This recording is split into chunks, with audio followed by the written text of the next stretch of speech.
And we are back with another episode of the Casual GM podcast. I am your host, Drew, and as always, I am joined by my co-host, Mike. Mike, how are you? Just as handsome as ever, Drew. How about yourself? A tree fell on my house last week after our podcast, and so I have to get a new roof. But other than that, I am great.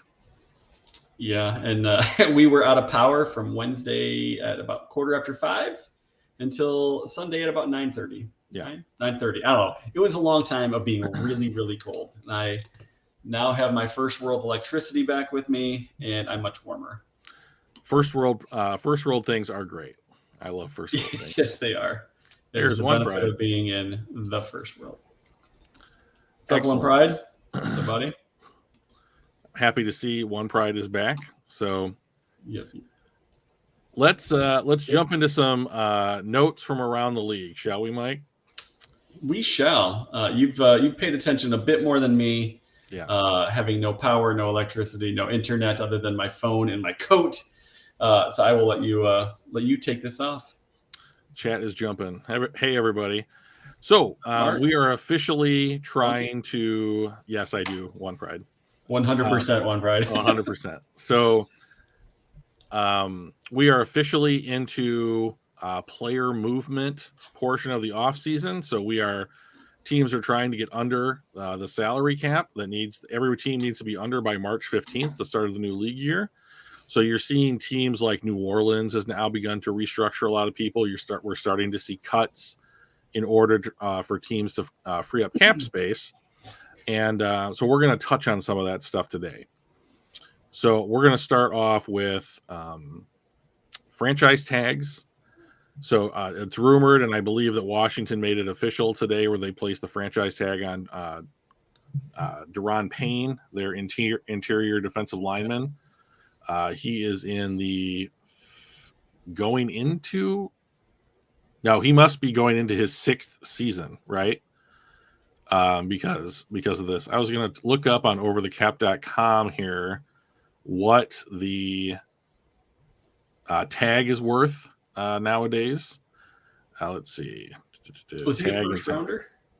He was a first rounder. So for an interior defensive tackle, the franchise tag in 2023 is $18.9 million. That's all guaranteed. So it's a nice deal. Who wouldn't like that, right? So I mean, so you and I were discussing before the podcast today when teams should and should not use the franchise tag, and we're gonna put our thoughts together for a future episode.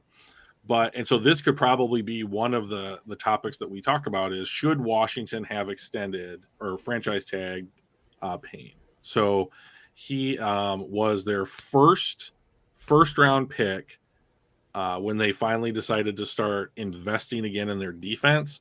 And I believe they had 4 first-round picks in a row on their defense. So Deron Payne, Jonathan Allen, Montez Sweat, is that right? His last name is Sweat for sure. Yeah. And Montez. Then, of course, Chase Young. So that is kind of like what we did, but we did it for wide receivers. Right, exactly. So the conundrum that they are faced now, I think, is a good thing to look at for what Detroit is going to face here another year or two, when some of these 21, the Penei Sewell draft, when those guys start coming up for extensions, is how are you going to address these guys? Because they don't want to lose a guy like Deron Payne. Washington doesn't, right? Nor would Lions fans want to lose many of the picks that came from the 21 or 22 draft classes. So how do you keep them on your team, right? So if you and I have talked about what contracts might look like for extensions on our players, and what kind of contracts you can hand out and how many of those guys you can have on a roster. And I think Washington is struggling with this right now because it's likely that they're going to re-sign Allen. It's likely that they're going to re-sign Sweat. So did they tag Deron Payne to get one more year of observation out of Chase Young to see which of those two guys they're going to try and extend? So no idea. But like, I think it's interesting to look into those kinds of roster moves. We had Taylor Lewan get cut from the Tennessee Titans, which I'm kind of fine with because he's at the center of that pay for grades conspiracy that's going around the internet with PFF. So that's fine. What else did we have today? We had such nonsense. It is. We had New Orleans and Jacksonville and Green Bay restructure multiple players in order to free up a bunch of cap space. Marcus Mariota was released. Derek Carr is taking interviews. It looks like Cleveland is going to waive safety John Johnson, who Brad Holmes would be familiar with, having worked in Los Angeles. John Johnson was a safety for the Rams before he left in free agency to go to the Browns. So if he is cut, could that be a connection that might bring in somebody? We don't know. Orlando Brown, will he get tagged for a second year in a row? We're waiting to hear on that. And then, of course, highest graded linebacker in the NFL last year, Bobby Wagner, was a cap casualty. Good call. They both parted ways amicably. They both said we want to go in different directions. Essentially, it wasn't 100% cap related, but I mean, I'd love to have Bobby Wagner on our team. I just don't know if we have the cap space for him and Ramsey. And if I had to pick one, I'd take Ramsey. I don't. So considering the fact that, sorry, the chat distracted me with their chat. Considering the fact that the Lions have not been big spenders in free agency, largely because they didn't have the money to be, I'm now wondering if, because they've already cut Michael Brockers and freed up $10 million, like, do they take the next step? Do they cut Vaitai? Would they cut Romeo Okwara? Would we cut Charles Harris? And then maybe guys that save you like $1 million, $2 million here or there, in order to go and sign a player like that. So this is kind of one of the things I'm looking at Brad Holmes this year, and to like learn about his style of being a general manager, is were the prove it deals and the contract extensions and keeping your own guys, quote unquote, in-house, was that because you're tearing it down and rebuilding, or is that a core principle of your philosophy on team building? If they brought in Bobby Wagner, or if they made a move for Jalen Ramsey, I don't know that I would mind either of those moves so much in a vacuum. They're both players that I think would improve both position groups. So hard to be mad at. Two of our worst. Yes, two of our worst. They're two of our worst position groups on the entire team. Correct. But everything is dependent upon cost. Yep. Right? Like if Bobby Wagner wants to sign for the minimum to come play for the Detroit Lions, hooray. Like that's a fantastic signing. You're already getting a year's salary from LA this year. Well, I mean, that's not, let's be real about this for a second. Like, that is something that you see happen, is that like when I play, like when when it's like cut time or whatever, like right before, right around the playoffs, and like teams make some moves, like you can see a guy get cut and some team might be paying him $4 or $5 million, on the back end of his contract, and he goes and he signs with a new team, or whatever. And then, now it's, you sign him for a 1-year deal for nothing because some other team's paying him. So, yeah, I think with the Ramsey thing, that's been the big rumor, right? Even Amon-Ra St. Brown, was it Jerry Jacobs? I don't know, maybe both of them were trying to recruit Ramsey. Both of them, yeah. Both of them, yeah. And I think, to me, it makes sense. We can make the cap space. We already cut Brockers. That's $10 million. We could cut Okwara. We could cut Harris. We could restructure someone like Goff. I don't see us cutting Goff for sure. At least not until after the draft. If they go, hey, we're gonna just do something crazy. That's the only time I see that happening. But I don't see that happening. Right. So I think that we could make room for Ramsey pretty easily. Yes. I think he immediately, like I would give up number 18 and possibly even like a fourth this year or next year's third or something like that. He immediately brings a Pro Bowl quality lockdown corner, experience and ability to mentor. And it's not like we're not going to draft a cornerback. We're still probably going to take a cornerback at number 6. As much as I would prefer us to finally, get a franchise quarterback, we're not going to. And it'll be awesome to take, say, Devin Witherspoon at 6, pick up Ramsey, essentially draft Ramsey with number 18. Right. And all of a sudden, we've got one of the toughest defensive backs in the NFC North. Yes. I would love that. I love Bobby Wagner, but I just don't think we're going to be able to afford both of them. Right. And I'd rather have better defensive backs than a better linebacking core. Right. Me too. So, of course, you and I agree on this because you and I have talked about it a lot and have reached some kind of consensus. But I agree with that, right? So it's overwhelmingly likely that, if you were going to trade for a player like Jalen Ramsey, there's a contract extension not far behind. I have no idea what that would look like, but I imagine that they would structure it in some way that it would lower his cap hit for maybe the first 2 years that he was in Detroit, and then add some years on the back end. Some of those could be void years. Who knows, right? Like you can do. I mean, like Von Miller is quote unquote getting $120 million to be in Buffalo, and it's actually nowhere near that, right? So they did that to artificially inflate the APY. If that's the ego soothe that you need in order to come to my team, yeah, all right, whatever. We can copy that deal or whatever. I don't care. Yeah. But I think the thing that sells me on trying to go out and get a player like Jalen Ramsey is he's 28 years old.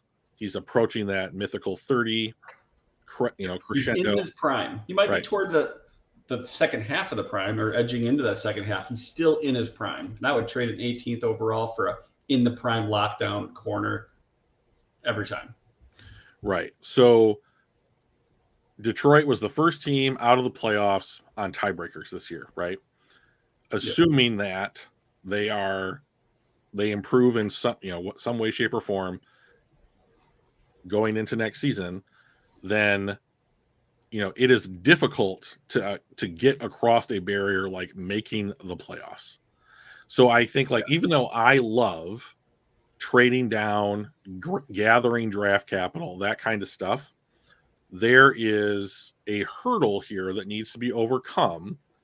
And I think the fact that the Detroit Lions won 6 more games above expected this season, for me, getting to, well, I guess technically 3 more games, but they got to 9 wins. I didn't think they would get close to 9 wins. But the draft and develop strategy that they've been doing now for 2 years, I think they are now past that point and need to adjust their strategy accordingly in order to keep up on this timeline. So I know Zakwa in the chat says he doesn't want to give up a first for Ramsey, and I understand why that he would say that. There was a time when I would have said the exact same thing.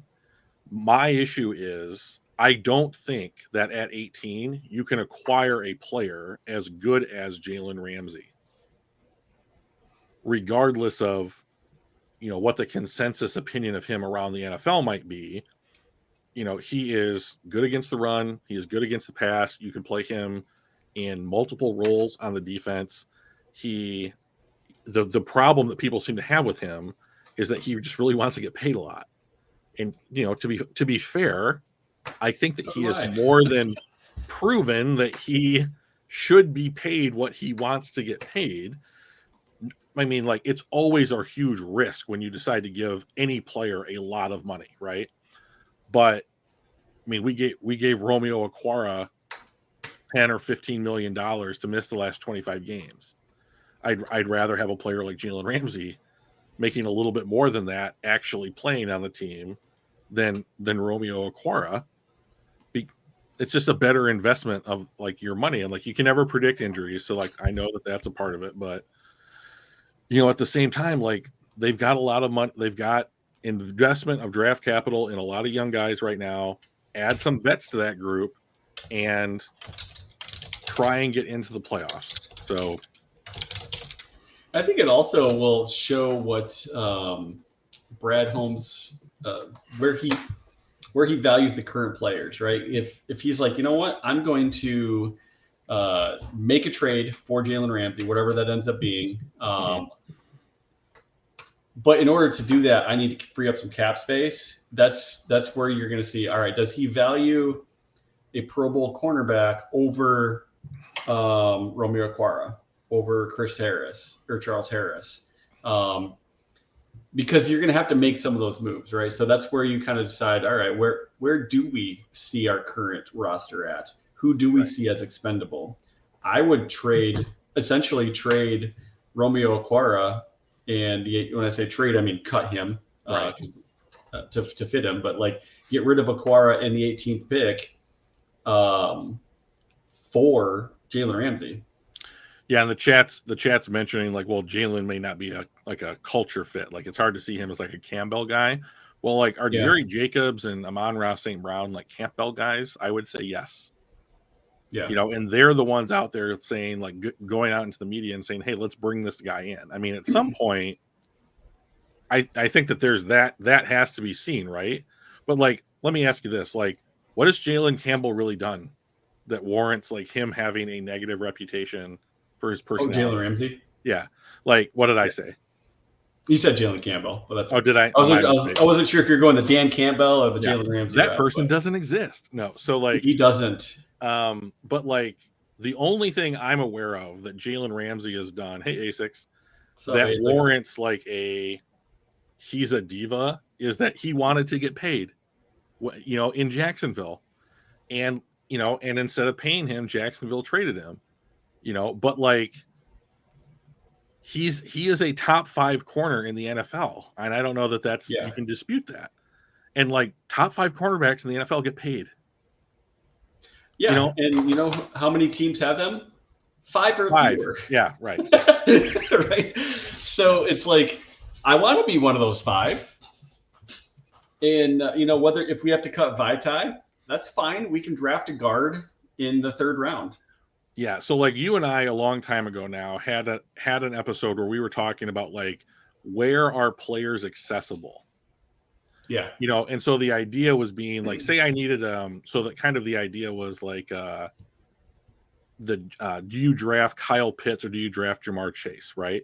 So if you want to find a good tight end like Kyle Pitts is or could be or whatever, or an elite wide receiver, where is it easier to find both of those things?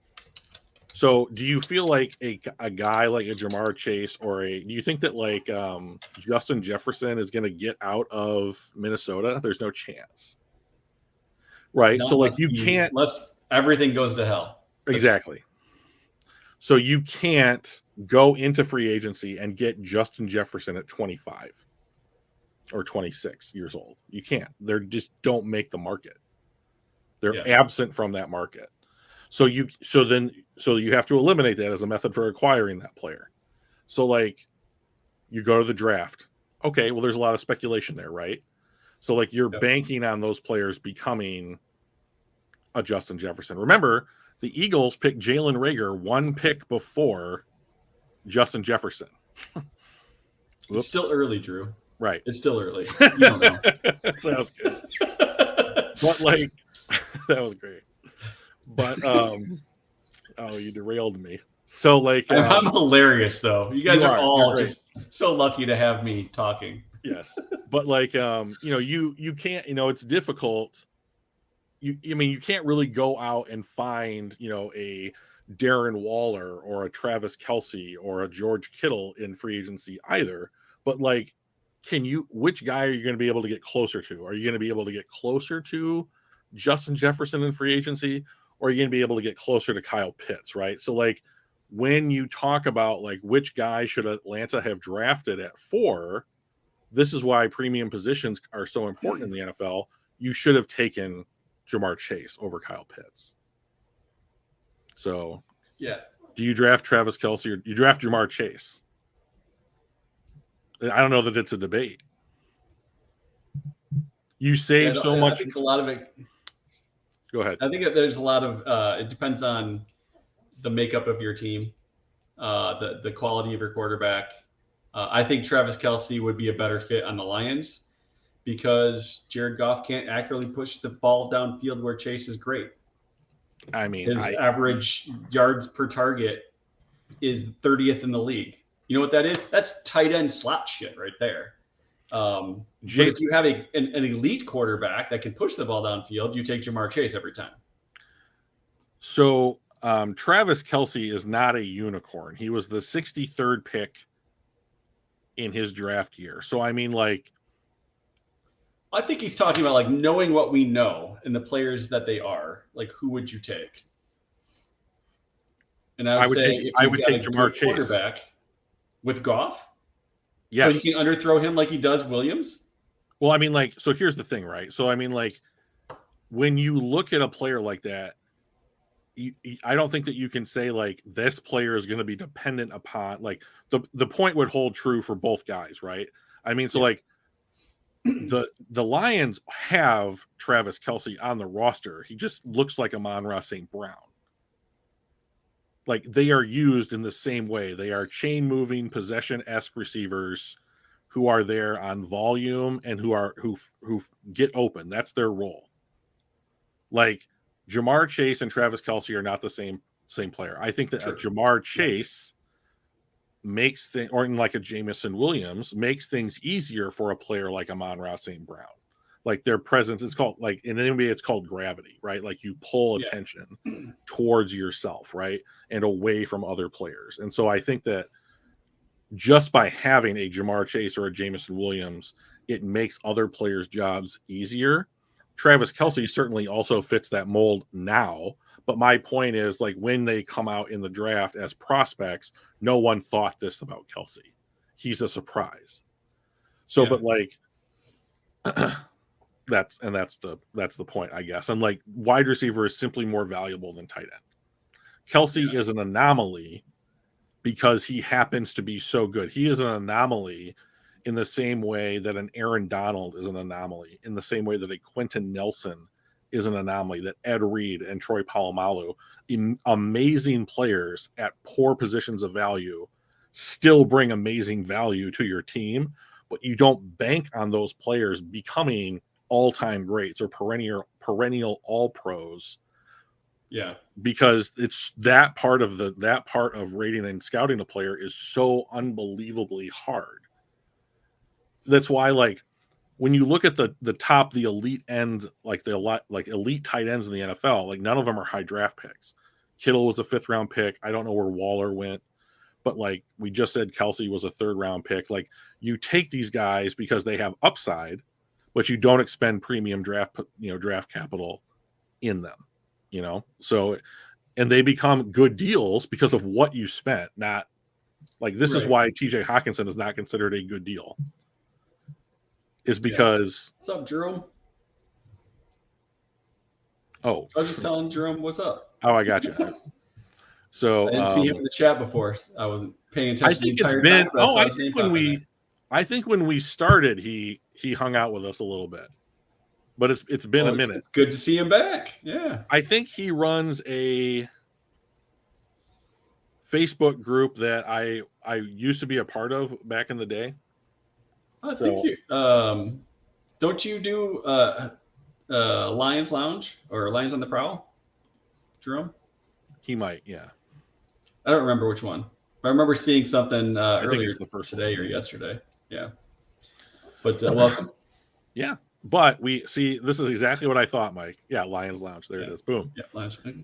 So we've already talked too much about everything. We're 25 minutes into the cast, right? So let's get into the meat and potatoes of what today is. So today what we're going to talk about is we're going to start a little series like we're ironically and originally calling MythBusters, but we're going to try and bust up some of these narratives surrounding the NFL. All right, and first up we're going to talk about like whenever trade is proposed, whether it's here in chat, whether it's on like an article on ESPN, whether it's by some draft analyst or whatever on the internet, how can we tell whether or not that trade is quote unquote realistic, right?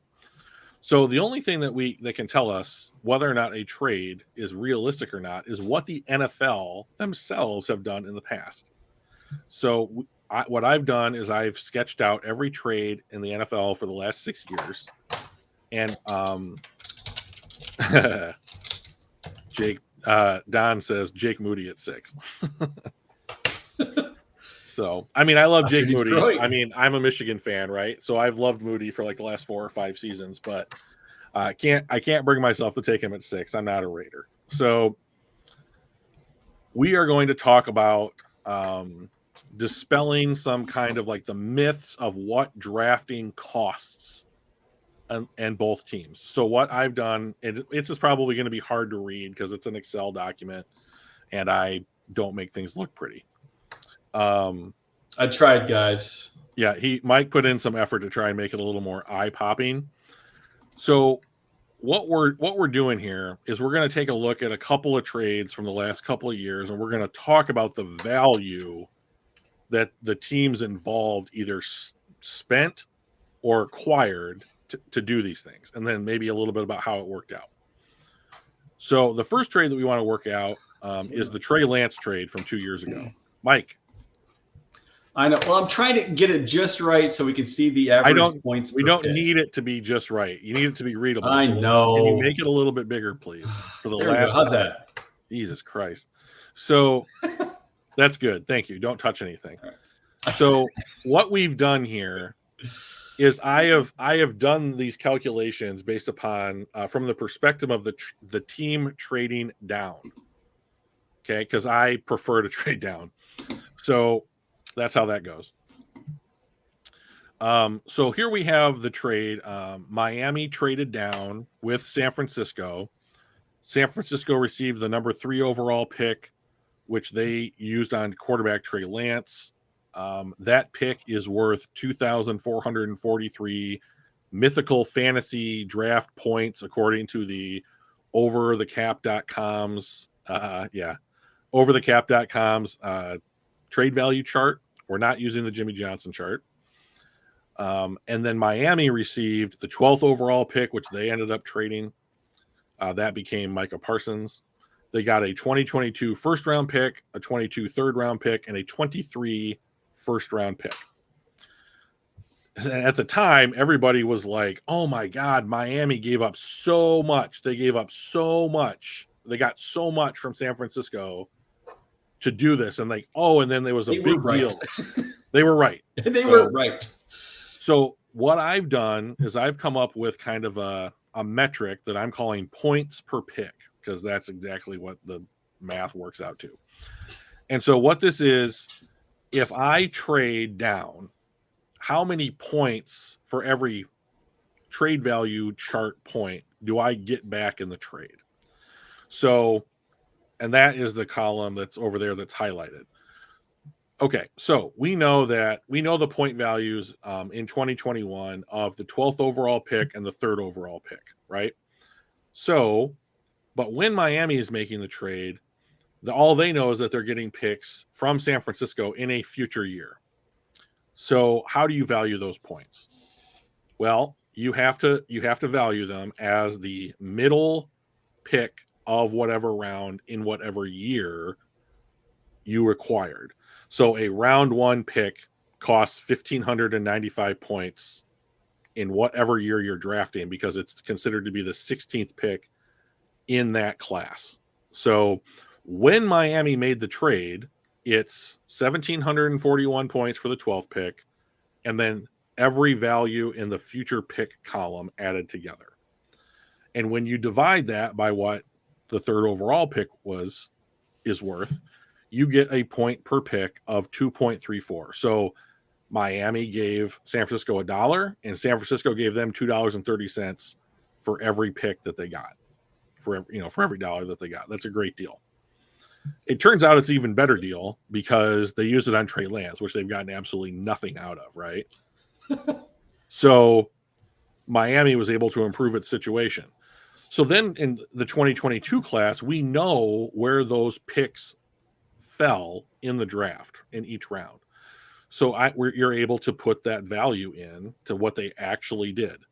And so in 2022, the first round pick was worth less than the 16th pick. And the third round pick was worth less than the 16th pick in the third round. So their value decreased. So instead of getting, so now it's like the end of this trade and how it actually all works out, it's becoming a little bit more clear. So instead of 2.34 points per pick, they're getting 2.16.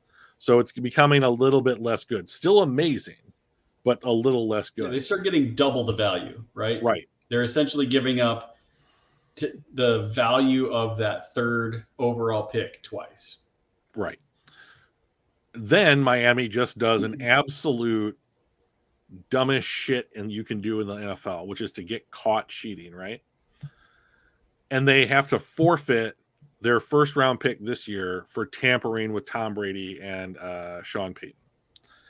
So when you subtract out the 1,595 points from these calculations, it ends up with this trade ended up being basically average because they wasted capital. They wasted capital, and it became $1.50 for every dollar that they sent out, effectively. So what we did by tracking, we're hoping to use this metric to figure out how to gauge these trades on a year by year basis to see if the Lions were to say move up to number 3 to try and acquire Jalen Carter. Like if we know most teams give up 1.5 points per pick, that informs us of how much we're going to have to give up at a minimum. Stop it. The reason I'm doing this is because I wanted to note that this was from the 2021 trades, right? Yeah. And it's on average of all the trades that there were, and there were 35 trades in 2021, the average was 1.53 points per pick. Like you're giving up 50% more than what you're getting. And I wanted to essentially note that it is not an anomaly. The previous year was 1.47. The previous year was, let me scroll, 1.46. 2018 was 1.4. Like it is all basically 1.5, give or take about 0.4 of a point. So we kind of know what the average value is when you're trading up and trading down. And that's what helps us kind of identify, all right, did we do good or did we do bad? Right. Exactly. So when I was talking about the Lions and wanting to miss the playoffs because I wanted to improve their draft position, this is why. So if you're a team and you're sitting at 6 and there's 4, if there's quarterbacks and a couple of elite players at other non-quarterback positions in this class and you're at 6, you're going to miss out on those players. So you need to improve your overall draft quality, as in how high you're picking, in order to be able to go get those guys, right? Otherwise, the Lions fall into this position that they find themselves in this year, which is that if you want one of those elite players, you're required to trade up, and you're required to trade up in the top 5, which is the worst place to trade up. So if the Lions were to go ahead and say, hey, Arizona Cardinals, we want the 3rd overall pick, you would then, basically say the Arizona Cardinals are not going to let that 3rd pick go unless they're going to get 1.5 times the value that they feel it's worth. Right. So, I mean, and the way that the other example. Yeah. Go ahead. So the way that works out is you're going to have to trade 6 and 18 to get to 3. And that's just for one guy. Now it's probably a great player, but it's for one guy. So here we have another example. This is the Justin Fields trade. All right. So New York Giants traded down with the Chicago Bears in 2021. And they got an absolute steal on this pick. And the Giants were able to capitalize on the Bears' desperation to get a quarterback. Now, Justin Fields, quote unquote, slid down boards. He should have been the pick at 3. He wasn't. He slid down boards. Here he is at pick 11. Bears pick up the phone. They call the Giants. Hey, can we move up? We want to take Fields. Cool. All right, let's go ahead and make a trade. So the Giants are like, we'll give you our pick number 20. We want 164. We want a first round pick next year. We want a fourth round pick next year. Bears are like, cool, we'll do it. We want Justin Fields. We're desperate for quote unquote our guy. Now remember, this was their GM's last year, and he was desperately trying to save his job. So this is the kind of trades you get in those scenarios. And so he gave up an unbelievable 2.3 points per pick to move up to take Justin Fields and got fired anyways. Now, I think one of the things that does is shows you how desperate you are, right? Right. If that was a cornerback that they wanted, they wouldn't be giving up 2.3 points per pick. You're not going to give basically 2.5 times value for a cornerback. But for a quarterback, those are valuable. But we're going to make you pay through the nose for that. Right, exactly. And, both of these front offices got fired. And so like you saw Kadarius Toney get selected by the Giants at 20. He's traded a year later to the Chiefs. He's got a Super Bowl ring, but like, and that punt return was a big one. So congratulations. I bet he never saw that coming at draft day. No, he did not. So like, they took the draft capital that they got from the Bears, pick 164, and they moved that in a different trade. And they picked up another first and fourth round pick that they're going to use. The new front office is going to use. They used last year. So I think one of those picks was Evan Neal. So they got a starting right tackle. That turned out okay. Yeah. So I mean, it's something like really good value for them just on the face of it. So what we want you guys to leave this podcast today is this idea that if you're going to trade down 1.5 times whatever it is you're trading, that's the floor. You have to hit that. Like if you don't hit that's the average. You are right. You are not gaining much in the way of value. Yeah. If you are trading up, that's a minimum, right? Like you are going to have to give up 1.5 times whatever you're trading up for. And if you can somehow finagle to give out less, then you're doing a fucking fantastic job. And so now we want to highlight an example of a team. Fantastic job. Yeah, that we want to highlight an example of a team that really did a great job when they traded up, and that is Brad Holmes and the Detroit Lions in the 2022 draft when they moved up. There's Brad Gnomes. When they moved up to trade Jameson Williams, to acquire Jameson Williams. So the trade was Minnesota acquired 32, 34, and 66. And Detroit got 12 and 46. Okay. So all of these picks happen in the same year. So we don't have to worry about future value or expected value or anything like that. So when you add up the points for what Minnesota received and you add up the points for what Detroit received on the trade chart that we're using, Detroit gave up 1.19 points per pick to move up. That is really, really, really low. Yeah. So like it's great. It's almost a 1-for-1, right? It's as close to a we'll do it, but we don't need anything extra. It's all good. Yeah.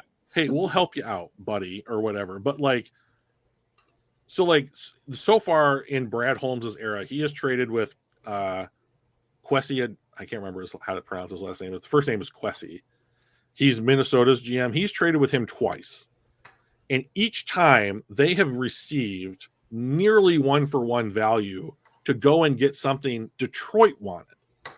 So in this trade, they were able to move up 20 spots to get Jameson Williams. Now, the reason that they got Jameson Williams was because he had a hurt ACL, right? And so this is the thing that Brad Holmes is criticized for, is drafting injured players, right? So Jameson missed the first 3 quarters of the season and didn't see a ton of work in the last quarter.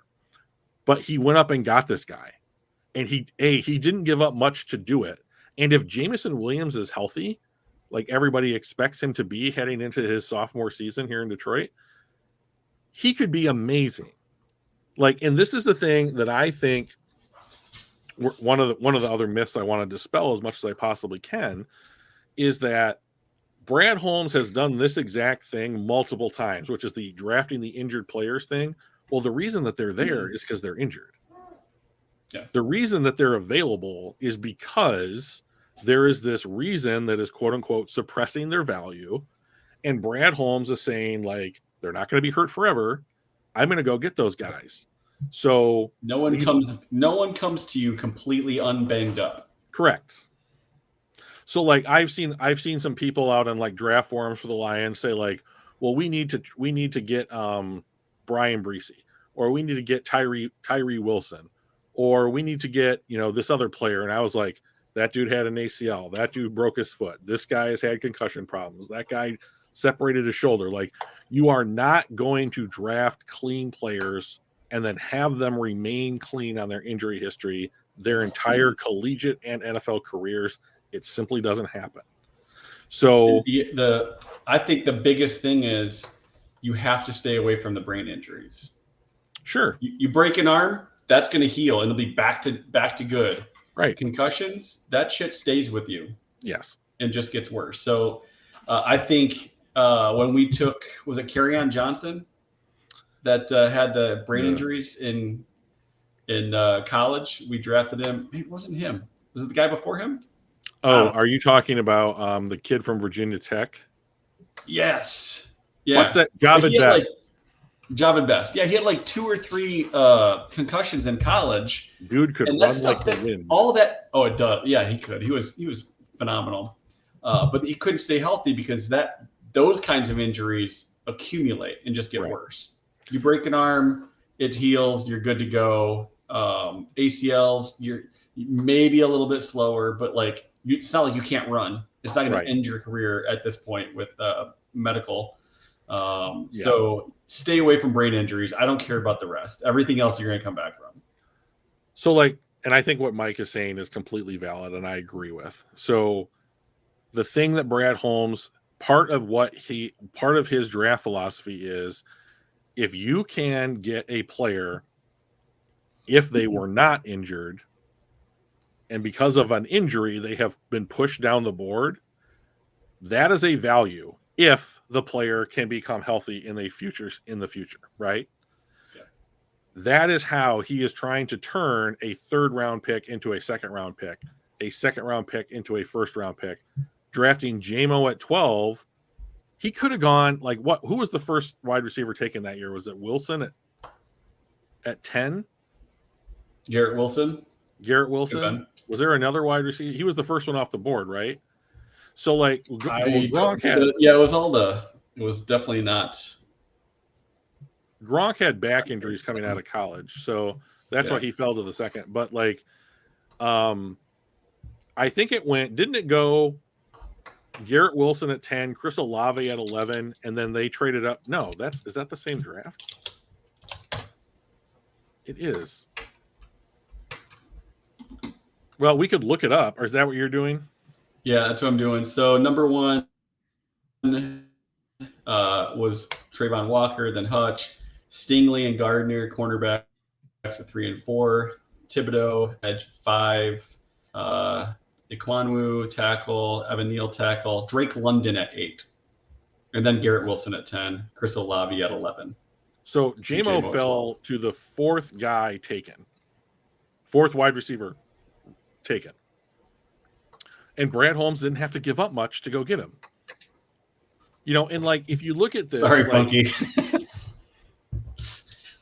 Funky's like, read the damn chat. We already told you. What did he tell us? I can't do both. I can't look up the answer and look for the answer. Sometimes you guys don't listen to us. You're talking to your own conversations. So, but like, if you also, the thing that I think that is important to point out here is that when Brad Holmes traded up and he made selections at both these picks, he invested in a wide receiver and what amounts to a defensive end. Like, these are premium positions, and he did not have to give up much to go do it. So like, whether it's this pick or it's the TJ Hawkinson trade, or it's the trade down that netted you Malcolm Rodriguez and Chase Lucas, whether he's trading up or down, Brad Holmes has been able to manage those trades in a way that either promoted the value that they were getting or limited the value that they were giving up in order to acquire. Just search for the name. Who was it? Rodriguez. Oh, that was It'll not. I didn't highlight that one. Oh, you want to do the lifespan thing? Yeah, we can do that. Okay. So there's a couple other. So like basically, what I wanted to show is that like Brad Holmes, when Brad Holmes trades in the draft, he's done very well, and like the expectation should be, there he is. The expectation should be that he continues to do so, right? Like he's done that several times now. So here's the trade up was 1.57, so just over the average. Right. So this trade right here is the absolute epitome of what late round trades look like. Like once you hit the 5th, 6th, 7th round, this becomes almost the default trade format, which is that I'm going to move up, and it can be from anywhere from a couple of picks to like 20 picks, and you're going to get 2 picks in return. And basically what you find out, and if you look at the right hand side here, where all those values are colored in, 1.58, 1.56, 1.57, 1.54, they all adhere to the average. So what this says to me is if you get to round 5, you should be looking to trade down, because if you do, you're going to get back 50% value on your late round picks. So why not do it? So we were able to move back, get Malcolm Rodriguez and Chase Lucas. Right. And so and Chase Lucas is like, he's a 7th round corner, and it's like maybe the totality of his career would be to be a good special teams player and a backup on defense, right? Yeah. But there's value in that. Like the Lions finished with the number 1 special teams unit in the NFL per PFF this last year. Like they consistently look for players in free agency and in the draft that were not only good impact players, but also players who contributed on special teams. It is a core principle of what they want to accomplish when they are building the roster. So that needs to be taken into account. And so I think that what you can expect in the later rounds, where the Lions have 3 picks in this upcoming class, is I expect that Brad will trade down once or twice in those later rounds to acquire special teams players and to maximize the value of the picks. So Mike found this quite interesting, and so we wanted to talk to this a little to you, because we might do something with this in the future. Yeah.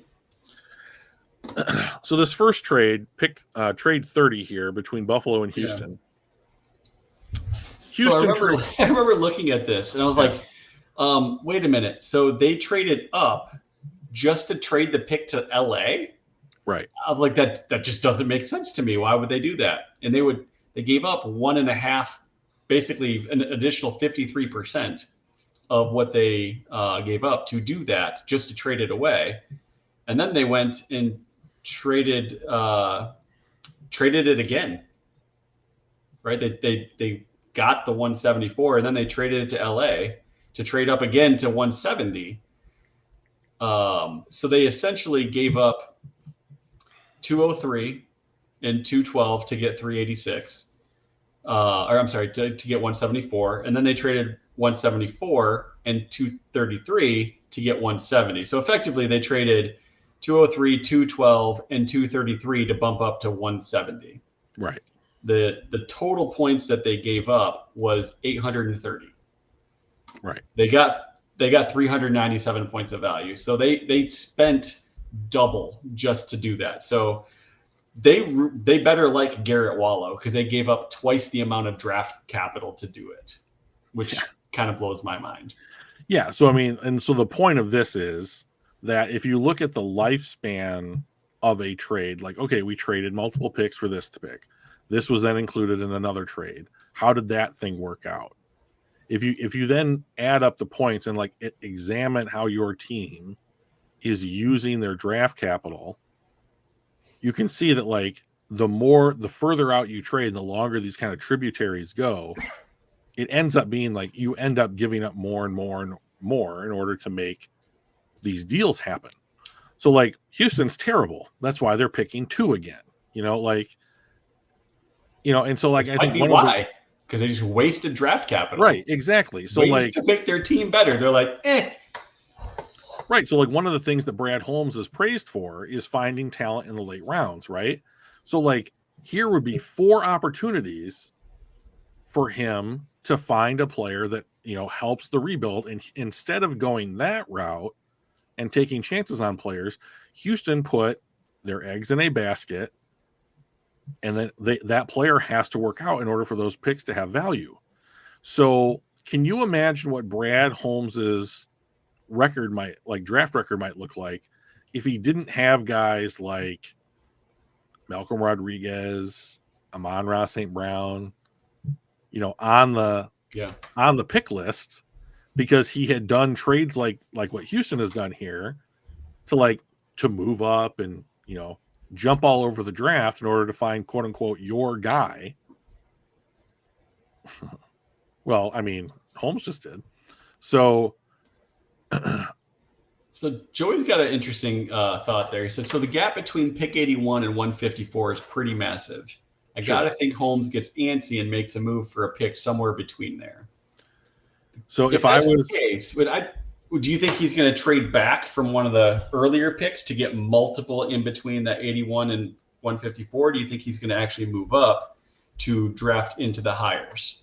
So I guess far, the question is also to Joey too. So his methodology thus far, the only examples that we have is that he has traded up early and down late. That's it. Small sample size, but small that's sample what we got size so far. So here's how I look at it, Joey, is that Detroit has 5 picks in the top 100. So instead of picking a guy in the 4th round and in the 5th round, they're picking those guys in the 2nd round and the 3rd round. So like you still have the same number of draft picks, just the quality of those picks is improved. So like he shouldn't be antsy because he's picking in the top 100 much more than most teams are, twice more in fact, with the capital that he has. I'm sure he'd love to have all 7 of his picks in the top 100 and not even show up for the last 2 days of the draft. Yes, Don, he is. So he's that now. The issue, I think that Joey makes a good point though, because I think what we have seen and like the rumors that I've heard about Brad Holmes is that he is aggressive when it comes to like wanting to go out and make this team better, right? And so like the rumor that I heard was that John Dorsey, well, I don't know if he's still with the team or not. He might be. Is he the president of the Lions? I have no idea. But when he was there, at least during Holmes's first draft, the rumor that I had heard was Holmes wanted to move up and draft Jalen Waddle. That makes a lot of sense to me. Jameson Williams and Jalen Waddle have a lot in common. So like that rung true when I heard it. And apparently Brad Holmes had to be talked out of that trade. So if that is reality, then I think Joey has a real solid point, because it would seem like Brad would want to get back into the thick of things, right? Yeah. So what I am saying by the topic of our podcast today is that he has done a good job of managing the 2 drafts that he has been responsible for thus far. I think if he gives into that desire to move up from like, what is it, 180 or something, 150 or whatever it is, 141 or whatever. Yeah. So like to get back into it, quote unquote, and not have that big of a gap between the 2 things, to me, that's a mistake. To me, that is you're giving back value, and something that the Lions can. I don't think the Lions can give back value even in this particular. Why would Gonzalez bust? I'm sorry.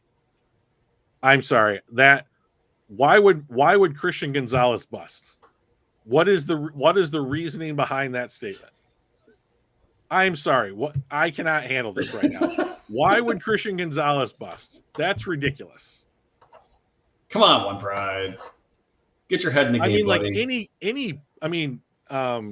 Jeff anybody Okudah might bust, right? I mean, like anybody might bust. It depends on the situation, the coaching, the continuity, their overall talent, injuries, whether or not they get hurt. Don't jinx that shit. I mean, like he's one of the guys I mean, he's one of the guys I would take at 6. So Yeah. So what we're walking away with today, and we can, if you guys want us to do a little bit more, to do a mock or something, we can totally do that. But like, what we want you to walk away with today is when someone is talking about the Detroit Lions and they say, boy, it would be cool if we went and got Jalen Ramsey. It would be cool if we jumped up to 3 to go draft Jalen Carter. The thing that I want you to know is the NFL has shown us that the mentality of the people making these decisions is that whether you're moving into the top 5 or whether you're making a trade in the 7th round, effectively you are going to have to give up 1.5 times what you want in order to go get that thing. To me, that's a bad deal. Or you should be getting 1.5 what you're giving up, which is a good deal as far as I'm concerned. And so you should do it. And then depending on, if you owe someone a favor or you throw out a future considerations, or if they're using the Jimmy Johnson chart and you're using a different model, so you can squeeze another 4th round picks worth of value out of them, you can. But like, I think that what we have seen so far from Brad Holmes is the dude understands how to play this game. And I think right now he's identified that like his counterpart in Minnesota does not, or he's using a different chart or something, because Brad Holmes has taken him to the cleaners, as far as I'm concerned, twice. So I'll take it every time. Right. And so like if someone on the street was like, hey, if you give me $1, I'll give you $1.50, I would come back to that dude every day.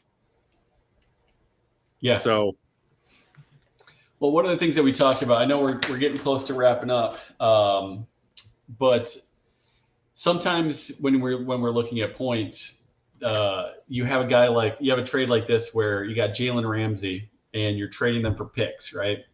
So one of the things that you can do is kind of identify what they think that person is worth by the value that they're giving up. So they effectively gave up, where's my mouse at? 3,354 points. But when you compare that to the 1.53 points per pick, they're kind of valuing that at 2,192. Mike, well, still pretty good. That's a top 10 pick, right? So here's something I think is interesting, Mike. Is you did a little calculation to arrive at 2192. Mm-hmm. By the chart that we're using, 2184 is the 5th pick in the draft, and that's the pick that Jalen Ramsey was selected in his draft. Ironic. So I'm wondering if the math was done by both sides, and LA was like, we need the fifth pick back. And so Jacksonville was like, well, we don't have the 5th pick. And they're like, well, give us what the 5th pick was worth. And they were like, this is roughly what the 5th pick was worth. Now, that's interesting. I didn't realize that. I would hate that shit if it was me. I mean, like, but what this also highlights is there's no good way to value a trade with a player in it, because you can't easily identify what that player is quote unquote worth like you can a draft pick. I like Mike's approach. Can we talk about Kalisha Cansey here? I see Kalisha Cansey all over the chat. So he is a defensive tackle from Pittsburgh. He is a Bulldog. I like the way the guy plays. He is 5'10", 280. Okay. Do you know where that ranks in starting defensive tackle height and weight? It is the 0th percentile. You know what that means? It means that no one in the NFL is that size. So, like, I like the player, but if you draft Cansey at all, you're betting on he is not 6'1". So I can't wait for him to measure at the combine, because we're going to put some of this bullshit, like collegiate website height and weight nonsense to rest. This is why you can't get rid of the combine. And there's people out there that are always like, you have to get rid of the combine. It's not worth anything. This is 100% the reason why you have the combine, because Alabama says that Bryce Young is 6 feet tall and weighs 195 pounds, and there's no way that that's true. Rashad Bateman, when he came out of college in Minnesota, was 6'3". No, he is not. So, like, if Kalijah Kancey is 6'1", I'll eat this hat. He's not. You just bought it, Drew. Well, I'm just saying. But, like, if he is 5'10" and 280, there is literally no defensive tackle in the NFL that has, like, quote unquote, been successful, a successful average starter at that height and weight. So, like, we'll see. Like, this is why I'm so excited for the combine. Well, if he's 6 foot 280, are you guys like, oh, neat? Like, he had better win every single time from the 3-tech position, because that's where you're going to play him. He's got a better center. He's got a lower center of gravity, though, so he's got that going for him. That's great. Which is so good. Yeah. Here's my problem: is that, like, he's going to be going up against guards that outweigh him by 50 pounds. I mean, like, he did a good job at Pitt. I'm not taking that away from him. If you watch the tape, you're like, ooh, who's that guy? Like, he pops on tape, and, like, you get him in a weight room, he's probably going to put on 10 or 15 pounds. But, like, if you're going to play 3-tech in the NFL, you're going to get beat up. And, like, remember, you're in the NFC North, right? So, I mean, it's not like we have, like, 295-pound guards that are like, oh, we're going to pull every play that you're going to be able to beat. Like, I think that what's going to happen is, like, Kancey is going to get some NFL guards' hands on him, and it's going to be a lot harder for him to do what he did on tape at Pitt. Now, maybe I'm wrong, but I'm not willing to bet that that guy is going to buck the trend of what 3-technique defensive tackles have done and who have been successful in the NFL. So, good player. I think that Zakwa said, like, he didn't want to trade 18 for Jalen Ramsey. I don't want to spend 18 on Kalijah Kancey. I would much rather spend a second round picks on, like, that kid from Bowling Green who's 6'4", 300 and listed as an edge, Carl Brooks or Carl Banks or something like that. I would much rather have that guy and put him next to McNeil than Kalijah Kancey. Drew, yeah, we're a little over time. Yeah, did you want to stop? So, well, I think I had no more content. We have a lot of good stuff going on in the chat. We had new people like Luke. Luke popped in for the first time, I think, So that was awesome. So welcome, Luke. But I don't know. Did you have anything else that you wanted to roll with, or? Sure. This is how you spell his name. Yeah. It's Kalijahcancey. Okay, that's how you spell the dude's name, Kalijah Kancey. Okay, so, like, I don't think it's that tough. Does anybody want to put a bet on whether or not he's 6'1"? Ooh, I will put a bet on whether he's 6'1", because he's not. All right. What are you thinking? I don't know. Like, what does anybody want to take my action? Because there's no way the dude's 6 feet tall. He's gonna be like 5'11" and like 7/8 or something like that. But the dude's not 6 feet tall. There you go, Joey. Yeah, that's not it. He's just screwing with us. Yeah. So, like, however you spell his name, like, the dude is probably a really great player. But the problem is, he doesn't want to bet. But, like, the problem is like, you're probably going to have to take him. Like, if you're going to take a risk on a guy like him, I mean, even if he is 6 feet tall, like at 280, I mean, he's just not the same size as a lot of successful 3-technique defensive tackles. Maybe he's the outlier, right? But that's tough. Like, if you're the Detroit Lions, Joey wants to know what the payout is. I don't know, 3-1. But, like, you would get odds. But, like, if you are going to take a bet on that is the kind of bet that you would want to take Holy shit! It's trending on DraftKings. Oh, is it really? No, I'm just fucking with you. Yeah. I would bet. I mean, like in all seriousness, if DraftKings wanted to make some more money, like right now, like pre-combine, like measurements or whatever, you should totally put out bets like, is Bryce Young 6 feet tall? Because there's no fucking chance. There's no chance. But like, I don't have a problem with Cansey at a certain point, right? Like everything is cost. What does it cost? There becomes a point where you meet like what you're willing to give up and what that player is worth finally meet, and you can take a guy like that. Yeah, Aaron Donald's not that big either, but like, is this guy Aaron Donald just because he went to Pitt and plays the same position? Come on. So like, like that's the problem. Like, the easy thing that scouts have said is this guy went to Pitt, Aaron Donald went to Pitt. This guy plays defensive tackle, Aaron Donald plays defensive tackle. This guy is undersized for the position, Aaron Donald is undersized for the position.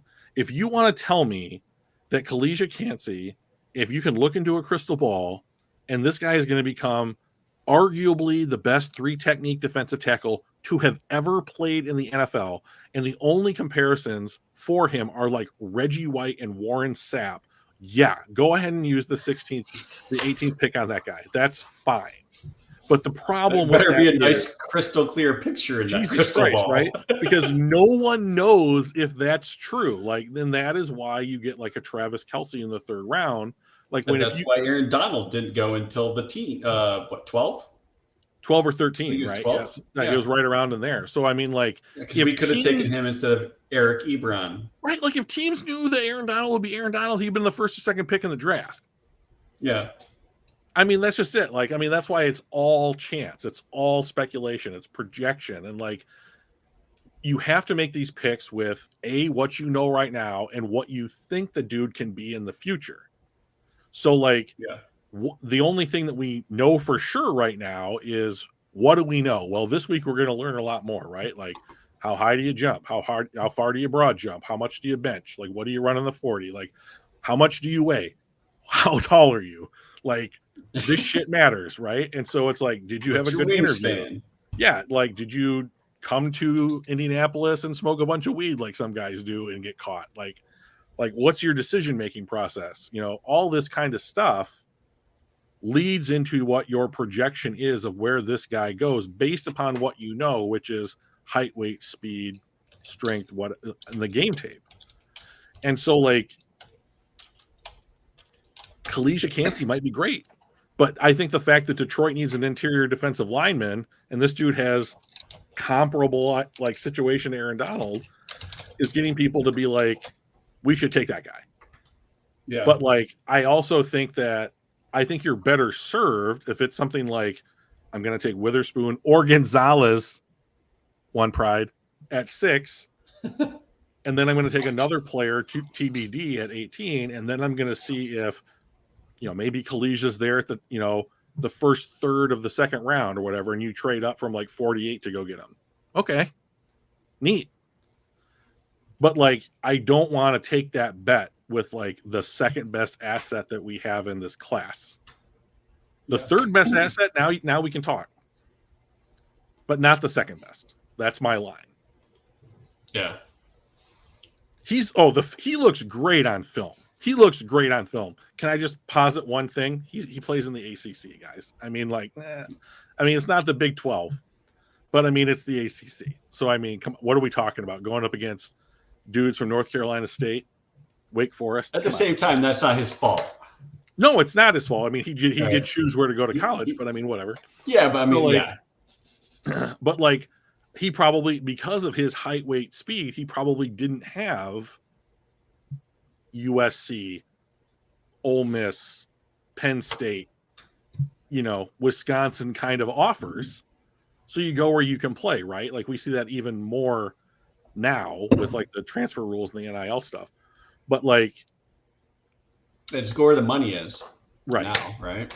So like, I mean, one of the things that makes Brad Holmes so good at the draft is that he is exceptionally good at 2 things: identifying traits that lead to productive players in the NFL and then drafting those traits from players later than most other people did.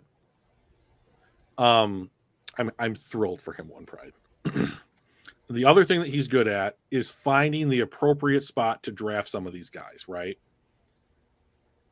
I don't know that I've seen him quote unquote reach for a player in his 2 drafts yet. So I think that it's who's Dexter? What? That's not jumping to mind. Fill me in here. While you're getting filled in, I will say, as we were talking about Ramsey before in cap space, his cap number this year is 25.2. Next year is 26.7. And then his final year, 2025, is 22.7. Gervon Dexter. So the next 2 years, so the next 2 years, he's in that 25-26 million range. And that's if we don't restructure. Well, right? So first of all, like, he's not going to say the Lions traded for him. He's not coming to Detroit on those numbers. Like, in the same way that when Matthew Stafford went to the Rams, they didn't pay his cap hit. So, like, those numbers are the baseline for what Detroit would have to pay, but they're not paying all of it, not in the first year. Yeah. And if they then extend him, they can manipulate the other years, right? So Gervon Dexter, I don't have a problem with Dexter. He does seem to be falling down draft boards. I don't know why. But, like, as long as it's not a reason like he beats up cats or like he has a gun in his car or whatever and loves to use drugs, like, my only issue with Gervon Dexter is he's 6'6", and, like, as the Super Bowl showed us so effectively this year, the team that gets lower usually wins, and, like, it's harder to get low when you're 6'6". That's about my only critique of him, because I don't know his game all that well. But, like, it's a complaint that I have. So that Byron Young from Alabama, if you want to put him right next to Lee McNeil, the run defense goes straight up. But he doesn't rush the passer. So, I mean, like, what's the goal for the defensive line, right? Like, if you want a penetrating 3 technique guy that's going to help Aiden Hutchinson, then you need to go with a guy like Cansey or like Carl Brooks or whatever his name is from Bowling Green, someone like that. And because you need them to win at the point of attack. But if you want to make the run defense better, you want to make Malcolm Rodriguez's job easier, you take a Byron Young in like the 3rd round and you plug, or whenever it is, and like you plug him next to a Lee McNeil. And now you've got two gapping defensive tackles that are going to be able to hold up really well against the run. And now everything else around them gets a little bit easier. But now your pass rush is going to suffer. So what's more important to the Detroit Lions front office? I'm pretty sure those were the numbers. Sorry, I clicked it. It scrolled before I could. There it goes. So we don't need all that money for Ramsey. Year 1, we pay for 5.6 mil. Year 2, it's 15. Year 3, it's 19. Let's take a look real quickly at what the tags are worth. Tag and tender projections. Get out of here. Ads. I don't want ads. The tag for a corner this year is $18.1 million, right? So that's kind of the baseline APY for like what guys would sign in free agency. Yeah. It's usually been paired pretty closely to the tender because the tender is an average of what people sign for. So, like, if in the 3rd year, say you trade for him, that tender this year is going to go up twice.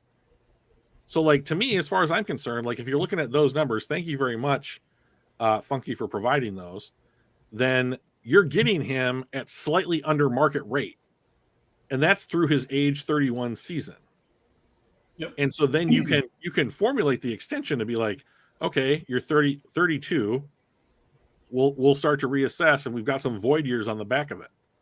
So, like, I mean, I'd do it. I mean, you have the players on the roster calling for him. It's at the biggest position of need. You have the draft capital to be able to do something like this year. You have the cap room to be able to do something like this year. Like, I don't understand. Oh God, I'm going to go off on One Pride so hard. So it's not Bijan. You have the room to make a move like this year if you want to do it. I want to do it. I think that adding a player like Jalen Ramsey helps the Lions get over that hump. You got a guy that you can go and match up with on a Justin Jefferson. You can go and match up with whomever the Bears decide to bring in. What if the Bears bring in Nuke Hopkins? What if the Bears trade for some wide receiver like the Eagles did next year? You have a guy that can go and match up with somebody like that. You don't, I mean, like, even if you draft like Witherspoon and Gonzalez, or Gonzalez and Brian Branch, or whatever you're going to do to make the secondary better, you don't have a guy that's going to go and like that Justin Jefferson may have to be like, oh shit, like that's a real fucking problem for me. I'm going to have to work harder today. Like, the NFL is a matchup league, offense and defense. And Jalen Ramsey is a matchup piece that very few teams have. And if you're Detroit Lions and you want to get over the hump and you don't want to be the fucking laughing stock of the NFL anymore, I think it's okay to go and get one of these guys at an opportune time when you have the resources to do it, to get over that hump. And now I'm going to transition to Bijan Robinson. That's a terrible idea. Drew, we're going to do this next week. We're going to do this next week. We're going to talk about first round running backs next week. Can we not? Can we give a little preview here? No, Bijan Robinson is not a good pick. Yes, we'll do a little bit of preview. So MythBusters episode next week is going to be taking a look at first round running backs. We are going to look at the history of when you should do it and when you shouldn't. Right. We are going to take a look at every first round running back that has been drafted in this CBA. Okay. And we're going to take a look at what led to those guys being drafted, how they worked out, what we should expect from that. And I had my eyes open because I went into it shockingly with some preconceptions, right? And I was surprised by some of the stuff that I came across when you take a look at the information that's available based upon like how long they played, where they were picked, what they got paid, that kind of stuff. So we're going to talk about them next week like we did this week. Note to self and everyone out there, Bijan Robinson should not be on the Lions' first round draft board. Should not be. Not first round, no. No. So and he won't be there in the second, so it doesn't matter. Yeah. The combine, it started yesterday, I believe, and runs through next Monday. Yeah. So the great part is the combine will be done for our next episode. So my thought, we'll do the MythBusters on first round running backs and take a look at that history.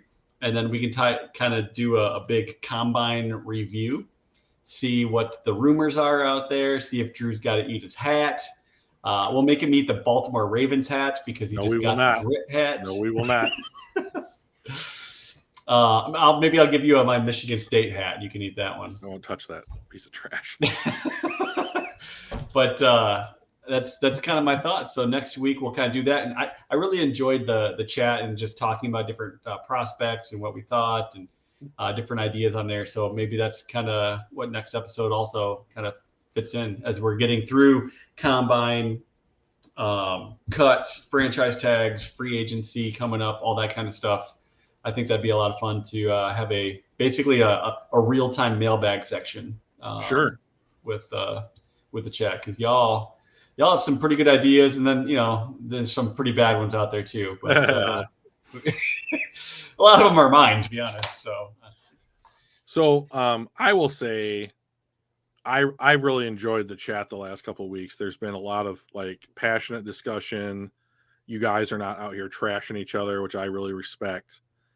And I appreciate the fact that you guys are here supporting us. So, but we are also toward that end, right? We are also stuck on 62 subscribers.